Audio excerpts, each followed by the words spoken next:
नारद जी ने कहा भगवान ने बताइए ये घटना आज तक किसी के साथ घटी है? किसी पापी का भी उद्धार हुआ हो भागवत की कथा सुन करके, किसी प्रेतात्मा का? तो सनकादिक ऋषियों ने कहा नारद जी अत्र ते कीर्ति सामो इतिहासम पुरातनम यस्य श्रवण मात्रेण पाप हानि प्रजायते। एक सुंदर सा इतिहास सुनाते हैं। एक पंडित जी थे जिनका नाम था आत्मदेव। अपनी आत्मा में ही जो देवत्व का दर्शन कर लिया हो उसी का नाम आत्मदेव है। जथा नामो तथा गुणो। पत्नी का नाम धुंधुली है, जैसे नाम है उसी तरह से उसका गुण भी है। धुंधुली के विषय में व्यास जी बताते हैं लोकवार्ता रता क्रूरा प्रायसो बहुजल्पिका। लोकवार्ता में रत बड़ी क्रूर स्वभाव की थी। सूराचा गृहकृत्येषु कृपण कलह प्रिया। स्वभाव से बड़ी कृपण, लड़ाई और झगड़े में उसका बड़ा स्नेह रहता था। दो चार माताओं से जब तक दिन भर में झगड़ा ना कर लेते ना तब तक उसको रात्रि में नींद नहीं आती थी। आत्मदेव जी के जीवन में धन संपत्ति की कोई कमी नहीं थी, लेकिन उनको कोई संतान सुख नहीं था, न कोई बेटा न बेटी। हरिवंश महापुराण में व्यास जी लिखते हैं अपुत्रस्य गतिर नास्ति। जिसको पुत्र नहीं होता है उसकी सदगति नहीं होती। देखिए ये बात जो है मात्र 50% सत्य है, बस 100% नहीं, सार्वभौम सत्य नहीं। अब यहाँ पर तो विज्ञ लोग बैठे हैं, सिंह साहब हैं, तिवारी जी हैं, श्रद्धे राम मूर्ति पाठक जी हैं। आप लोग भागवत की कथा को कई बार सुने। बेटा होगा तभी पिता का उद्धार होगा, ये सार्वभौम सत्य नहीं। पितामह भीष्म के कितने बेटे थे, गिद्धराज जटायु के कितने बेटे थे, लेकिन भगवान के द्वारा उनके संस्कार किए गए। जो कबीरा काशी मरे तो रामे को अन्य हो रहा। जब बेटा ही हमको मुक्त करेगा तो हमको कर्म करने की क्या आवश्यकता है? बेटा बेटी पैदा कर दो, बस वही आपका उद्धार कर देगा। ये सार्वभौम सत्य नहीं, सत्य है लेकिन पूरा नहीं। अपुत्रस्य गतिर नास्ति। बेटा नहीं था, इस बात को लेकर के पंडित जी बहुत दुखी थे। एक दिन की बात है, सुबह सुबह उठे, पड़ोस की एक माता ने पंडित जी को देखा, कहा आज तो हमारा पूरा दिन ही बेकार चला गया, आज हमने निसंतान का मुख देख लिया। पंडित आत्मदेव को बड़ी आत्मग्लानि हुई। सेम उसी तरह से जैसे त्रेता में महाराज दशरथ जी को हुआ था। एक बार भूपति मन माही, एक बार भूपति मन माही। एक बार भूपति मन माही। भय ग्लानि मोरे सुत नाही। भय ग्लानि मोरे सुत नाही। भय ग्लानि मोरे सुत नाही। दोनों कथाओं को आप देखते चलिए। महाराज दशरथ जी का जीवन, राजा दशरथ बड़े सत्संगी थे, उनके जीवन में सत्संग का प्रभाव था। तो महाराज दशरथ जी जब संतान के बिना दुखी हुए तो वो आत्महत्या करने के लिए नहीं गए, वो चले गए गुरुदेव वशिष्ठ के यहाँ। लेकिन पंडित आत्मदेव जी का जीवन जो था वो सत्संग से अधूरा था। उन्होंने जीवन में कभी सत्संग नहीं किया था। तो गुरुदेव के यहाँ नहीं गए, संत महात्मा के यहाँ नहीं गए, कहाँ चले गए? गृहम त्यक्त्वा वनम गता। अब हम जंगल को जा रहे हैं, सरोवर में डूब करके आत्महत्या कर लेंगे। कथा सुनने का एक बहुत बड़ा प्रभाव ये भी होता है, जो व्यक्ति अपने जीवन में भगवान की कथा को सुनता है ना, वो जीवन में कभी आत्महत्या नहीं करेगा। बोली भक्त वत्सल भगवान की जय हो। श्रीमद् भगवत गीता में तो भगवान कहते जो आत्महत्यारा होता है, लोग सोचते हैं शरीर छूट जाए कि हम मुक्त हो जाएंगे, वो मुक्त नहीं होते। 1000 वर्ष तक उन्हें प्रेत की योनि में जाकर के भोग भोगना पड़ता है, प्रेत होकर के इधर उधर भटकना पड़ता है। आत्महत्या को बहुत बड़ा पाप कहा है। आत्मदेव जी एक विशाल दंडकारण्य में गए, सरोवर के तट पर बैठे हुए, सामने से एक महात्मा जी आ रहे थे। महात्मा ने सोचा चलो भाई पंडित जी हैं, ब्राह्मण हैं, वैष्णव हैं, हम लोग आसपास बैठ करके कुछ सत्संग करेंगे, कुछ राम चर्चा करेंगे, कुछ राम कथा भागवत की कथा की चर्चा करें। ब्राह्मण हैं। अब संत जी तो आ गए कौतुक बस, सुंदर सुंदर वेदांत की बातों को बताना शुरू कर दी, राम कथा भागवत कथा। पंडित जी ने कहा है संत जी, हम आपको प्रवचन करने के लिए नहीं बुलाए, हमने राम कथा भागवत कथा को कई बार सुना है, आप ये बताओ कि हमको बेटा होगा कैसे।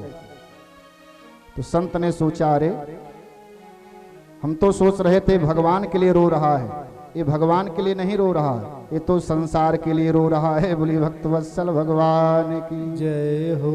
भगवान के लिए तो कोई बिरले ही रोता है, लाखों में एक। संत ने कहा रे ब्राह्मण, महाराज अंग जो थे बड़े धर्मात्मा थे, राजा अंग का बेटा बेन बड़ा नास्तिक निकल गया। राजा अंग को अपने संतान बेन से सुख नहीं मिला। महाराज दशरथ के 4 पुत्र थे, राम लक्ष्मण भरत और शत्रुघ्न। महाराज दशरथ को संतान सुख नहीं मिला। महाराज सगर के 60,000 पुत्र थे, राजा सगर को संतान सुख नहीं मिला। क्यों बेटा बेटी के चक्कर में पड़े हो। धनानि भूमौ पशवश्च गोष्ठे, नारी गृहे द्वारि सखा श्मशाने, देहश्चितायां परलोक मार्गे, धर्मानुगो गच्छत जीव एकः। मकान दुकान सब यहीं छूट जाएगा, पशु जो है पशुशाला में बंधे रह जाएंगे, शरीर भी चिता पर जल करके नष्ट हो जाएंगे, केवल धर्म ही हमारे आपके साथ जाता है। आप भगवान का भजन करो, बेटा बेटी के चक्कर में मत पड़ो। सप्त जन्मावधि तो पुत्रो नैव च। हे पंडित जी, आपके ललाट की रेखाएं बता रही हैं कि 7 जन्मों तक आपके भाग में संतान का सुख लिखा ही नहीं। पंडित जी तो पंडित जी, ब्राह्मण बड़े होशियार। कहा संत जी, जब 7 जन्म की बात आप बता सकते हो, इतने बड़े भविष्य वक्ता हो, त्रिकाल दृष्टा हो, तो आप ये भी बता सकते हो कि हमको बेटा होगा कैसे। क्योंकि ब्रह्मा की लेखनी को मिटाने की सामर्थ्य अगर किसी में है तो संत और भक्त में है। बोली भक्त वत्सल भगवान की जय हो। ब्राह्मण और संत में इतनी सामर्थ्य है कि ब्रह्मा की लेखनी को भी मिटा सकते हैं। आप तो बड़े पावरफुल हैं, कुछ पावर लगाइए। अगर हमको बेटा नहीं होगा ना, तो अभी अभी आपका नाम लेकर के अपना सर हम पटक देंगे और आपको ब्रह्म हत्या लगेगी। संसार में दो हत्या बड़ा दोषपूर्ण बताया गया है। ब्रह्म हत्या को महापाप कहा गया है और आपको ब्रह्म हत्या का दोष लगेगा। अब संत जी बड़े चक्कर में पड़ गए कि अपने राम को कहाँ जा रहे थे, हमने बहुत बड़ी बला मोल ले लिए। देखिए संत, थोड़ा गहराई से श्रवण करेंगे। संत और ब्राह्मण के बीच में सत्संग हुआ, जैसे हम लोग कर रहे हैं। तो कथा के बाद प्रसाद दिया जाता है ना, सत्संग हुआ तो सत्संग के बाद संत जी ब्राह्मण को प्रसाद दिए। प्रसाद माने होता है कृपा, प्रसाद का जो शाब्दिक अर्थ है। सत्संग के बाद पंडित जी को प्रसाद मिला, आम का फल। संत ने कहा इस प्रसाद को ले जाकर के अपनी धर्म पत्नी को खिला दीजिएगा, उसको सुंदर सा बेटा होगा, सात्विक जीवन यापन करेगी, सात्विक भोजन करेगी, फलाहार करेगी, मिर्च और मसाला का सेवन नहीं करेगी, तो होने वाला बालक बड़ा धार्मिक स्वभाव का होगा। इतना कह करके संत जी अंतर ध्यान हो गए। पंडित आत्मदेव शर्मा उस प्रसाद को लेकर के घर गए, स्वयं तो नहीं खाए। अभी कथा होगी, आप लोगों को प्रसाद मिलेगा, कुछ लोग तो पा लेंगे, कुछ लोग ले जा करके घर के ताक पर रख देंगे। यही गलती आत्मदेव जी कर रहे हैं।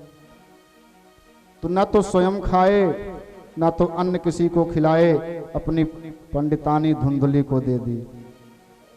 हमारी जो बुद्धि है ना, इसी का नाम धुंधुली है। बुद्धि जो होती है तर्क प्रधान होता है, हृदय जो होता है वो भाव प्रधान होता है।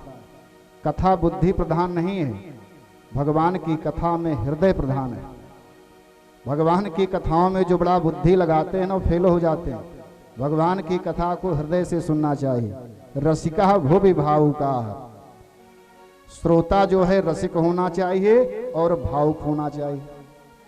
तर्क कीजिए, अच्छी बात है, लेकिन छिद्रान्वेषण नहीं करना चाहिए। कुतर्की श्रोता नहीं होना चाहिए, नहीं तो बात बिगड़ जाती। अब आत्मदेव शर्मा जी उस प्रसाद को ले जाकर के अपनी पंडितानी धुंधली को दिए। धुंधली बड़ी तार्किक थी, कुतर्की थी, प्रसाद को नहीं पाया, बड़ा कुतर्क कर रही है, अगर इस फल को हम खाओगे तुम्हारा पेट बढ़ जाएगा। और काश अगर गर्भ ठहर गया ना, अपनी ननद को अगर बुलाओगे तो ननद तो महाचोटिन है, हमारा सब धन खजाना लेकर के अपने मायके चली जाएगी। आजकल की ननद भी बड़ी होशियार होती है ना। हाँ, एक भाभी को बेटा होने वाला था, तो ननद जी आई इलाहाबाद से, तो भाभी ने कहा, रे ननद ये मटर है ना, इसको थोड़ा छील दीजिए। तो ननद ने कहा, हम यहाँ 3 दिन के लिए मरने के लिए आई हैं क्या? तो बताइए मटर छीलने से आप मर जाओगे? अरे भाई, भाभी के यहाँ आप गई हो तो थोड़ा सहयोग करो भाभी को, कि जाने के बाद भाभी याद करे। आज की ननद ऐसी है ना, तो अगर वो मायके ससुराल में चाहे जितना काम करें, अगर वो मायके जाएंगे तो कुछ भी नहीं करना चाहेंगे, तो भाभी के लिए भार होकर के रहती। भाभी भी सोचती कितना जल्दी चली जाए तो भाई अच्छा है। बोली भक्त वत्सल भगवान की जय हो। अब धुंधली सोच रही है कि ननद को बुलाऊंगी तो ननद जो है हमारा सारा धन माल खजाना सब लेकर के चली जाएगी, पेट बढ़ जाएगा। काश हमारे घर में अगर चोर लोग घुसाए तो मैं भाग नहीं पाऊंगी, बड़ा कुतर करती है। फल भक्षेण गर्भस्याद गर्भेणो दरविद्धिता स्वल्प भक्षम ततो शक्ति गृह कार्यम कथो भवेत। हम आहार नहीं ले पाओगे, तमाम समस्याओं का सामना करना पड़ेगा। दैवा घाटी ब्रजेत ग्रामे पलायेत गर्भिणी कथम। गर्भवती स्त्री बहुत तेज से चल नहीं सकती, दौड़ नहीं सकती। लालने पालने दुखम प्रसूतायाश्च वर्तते। बालक के लालन और पालन में बड़ा दुख होता है। एवं कुतर्क योगेन तत्फलम नहीं भक्षितम। इस तरह से वह कुतर्क करती है और धुंधली ने फल को खाया नहीं। बोली भक्त वत्सल भगवान की जय हो। अब विचार कर ही रही थी, इतने में धुंधली की बहन आ गई। बहन को कई बेटा था। बहन सोचती अगर काश धुंधली को बेटा हो जाएगा। अब बहन की निगाह जो है धुंधली की संपत्ति पर है, अगर इसको बेटा नहीं होगा तो इसका धन हमको मिल जाएगा। धुंधली ने कहा, बहन ऐसा है, हम इस समय गर्भवती हूँ, हमको जब बेटा होगा तो हमारा बेटा आप ले लीजिएगा और बदले में हमको धन दे दीजिएगा। अब धुंधली की बात समझ में आई। कालांतर में जाकर के बहन के घर में बेटा हुआ है। रातों रात वो बेटा पंडित आत्मदेव शर्मा जी के घर में आ गया। त्रिया चरित्रस्य पुरुषस्य भाग्यम देवो न जानात कुतो मनुष्य। इनके चरित्र को देवता भी नहीं जान पाए, हमारी आपकी क्या औकात है। बोली भक्त वत्सल भगवान की जय हो। श्री सूत जी महाराज कहते हैं, शौनकादिक ऋषियों, उस फल को गौ माता को खिला दिया गया है। कालांतर में जाकर के बहन के घर में बेटा हुआ है। वो बेटा पंडित आत्मदेव शर्मा जी के घर में आया।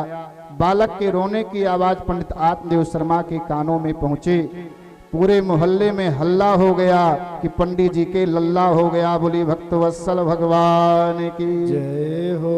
हरि ओम स्वस्ति नः इंद्रो बृहस्रवाः स्वस्ति नः पूषः विश्ववेदाः स्वस्ति नस्तारक्षो अरिष्टनेमिः स्वस्ति नो बृहस्पतिर्दधातु। वैदिक विद्वानों ने वैदिक ऋचाओं का गायन किया। बालक हुआ, बालक हुआ। पंडित जी सीधे साधे ब्राह्मण बड़े संतुष्ट हुए, खुशी से झूम उठे पंडित आत्मदेव शर्मा जी। कालांतर में जाकर के गौ माता के भी गर्भ से एक सुंदर सा बालक हुआ, जिसका नाम गोकर्ण रखा गया है। और पंडित जी के घर में जो बालक हुआ है, आत्मदेव शर्मा जी ने कहा, देवी अगर हमारा नाम आत्मदेव है ना, तो इस बालक का नाम आत्मा राम होगा। धुंधली को बड़ा क्रोध आया, कहा तुम बहुत बड़े पागल ठहरे। 9 महीने तक मैंने गर्भ में रख करके इतनी समस्याओं का सामना किया और बेटा हुआ तो आप करो बेटा का नाम हमारे नाम से संबंधित होगा, इस बेटे का नाम हमारे नाम से संबंधित होगा। अगर हमारा नाम धुंधुली है, इस बेटे का नाम धुंधकारी होगा।